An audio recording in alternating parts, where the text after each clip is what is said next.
ग्रहण करूंगा, बिहार के जीवों को बचाने के लिए ये प्रसाद वितरण करूंगा और इनके समय की इनको जानकारी दूंगा कि अब भी आप मेरी एक बात से मान लो कि आप शाकाहारी हो जाओ। तुम्हारे पास कोई मुसीबत नहीं रहेगी, कोई बीमारी नहीं आएगी, कोई पारस में लड़ाई झगड़ा नहीं होगा, किसी तरह का कोई चोरी डकैती कत्ल नहीं करेगा, कोई दुर्घटना नहीं होगी। केवल आप एक काम कर लो कि आप शाकाहारी हो। बुद्धि नाशक नशा, जिससे बुद्धि पागल हो जाती, माँ बहन बेटी बहू की पहचान खत्म हो जाती, ऐसा कोई बुद्धि नाशक नशा आप प्रयोग मत करो।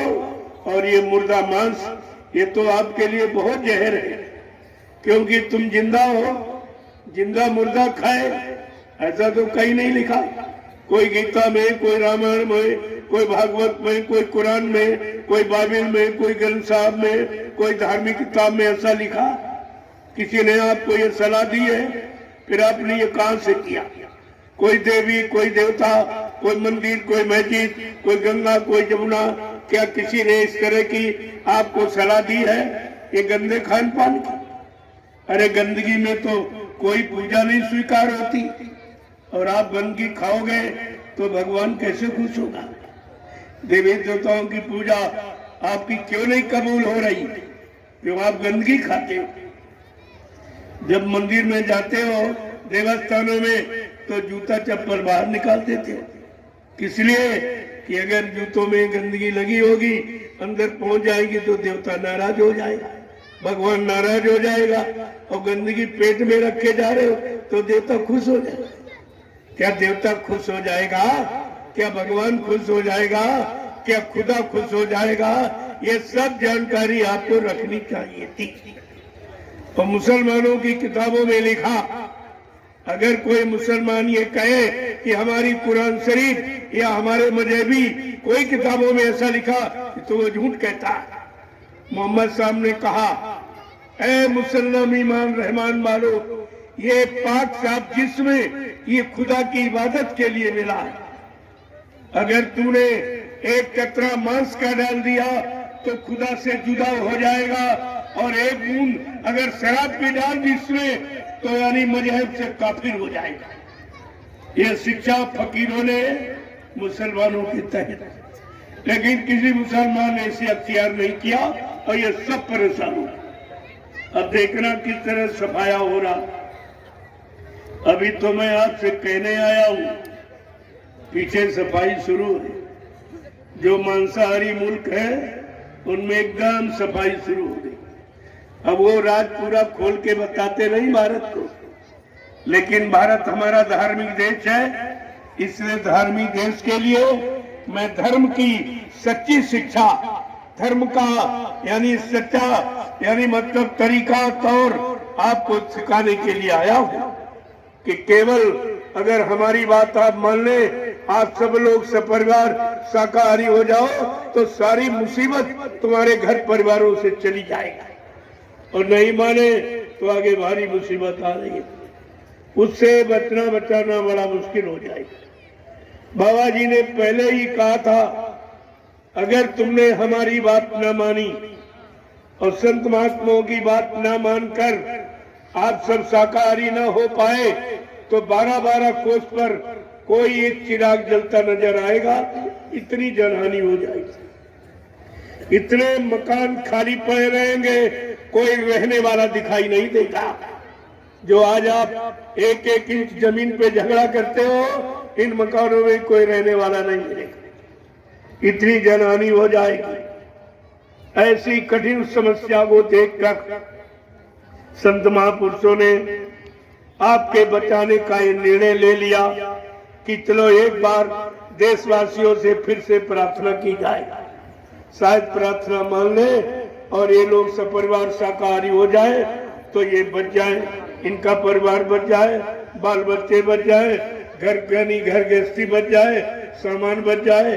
वो तो हर तरफ से महात्मा तुम्हारी मदद करना चाहती है, तुम्हारी मदद के लिए, और आपसे कुछ मांगते नहीं, कुछ नहीं, हमको आपसे कुछ नहीं चाहिए, केवल चाहना ये है कि आप ये अच्छी बात मान लो तो आपका परिवार बच जाए, बाल बच्चे बच जाए, नहीं तो बड़ा मुश्किल हो जाएगा। इतनी जानलेवा बीमारी कुदरत ने तैयार कर रखी है कि पल मिनट घड़ी देर होती, इतना भी समय नहीं लगेगा। गांव के गांव, शहर के शहर, कस्बे के कस्बे, मुल्क के मुल्क साफ हो जाएंगे। इतनी जनहानि, आगे खून बरसता दिखाई दे रहा। आपको तो नहीं दिखाई दे रहा। महात्मा त्रिकालदर्शी होते, भूत भविष्य वर्तमान को अपनी जगह से बैठकर देखते हैं और कह रहे कि ऐसा लग रहा जैसे खून बरस रहा हो। इतने लोग मर जाएंगे, इतनी जनहानि हो जाएगी, तो इतना वीरान हो जाए, देश गांव वीरान हो जाएंगे, फिर यहाँ बचेगा क्या? तो उनको चिंता है इसलिए कि ये मनुष्य शरीर बार बार नहीं मिलेगा। करोड़ों जन्मों की तपस्या, करोड़ों जन्मों के पुण्य, करोड़ों जन्मों की सेवाएं जब तुम्हारी एकत्र हो गई, उनके शुभ कर्मों के कारण ये परमात्मा ने मनुष्य मंदिर आपको भेंट किया कि जाओ अब की बार इस मनुष्य मंदिर में जो जीवात्मा को सौभाग्य मिल रहा, इस मनुष्य मंदिर में जीवात्मा को परमात्मा से मिलने का पूरा अधिकार है।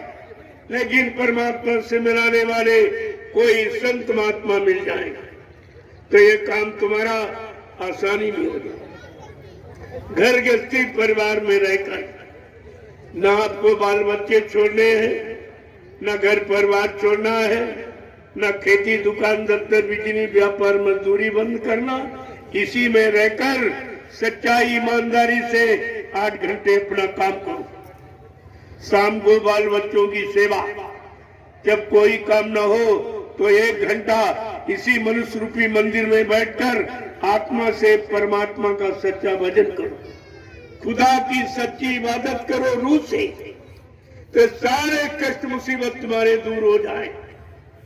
और तुमने बात मानी नहीं, तुम पूजा में फंस गए और पूजा का भी मतलब नहीं समझा कि शराब भी पीते पूजा भी करते। ये कौन सी पूजा है?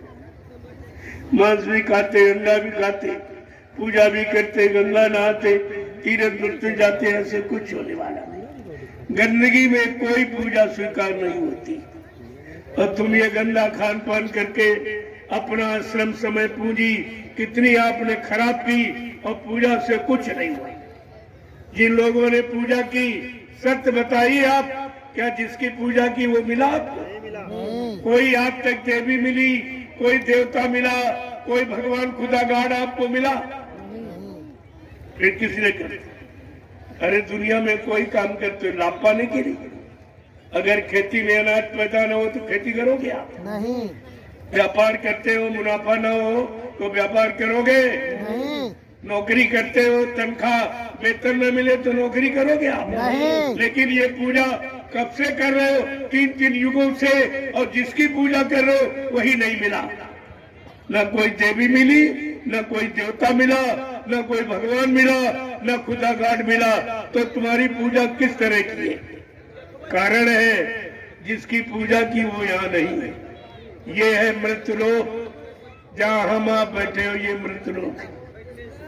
और देवी देवता देवलोक में रहते हैं और शरीर देवलोक जाएगा नहीं।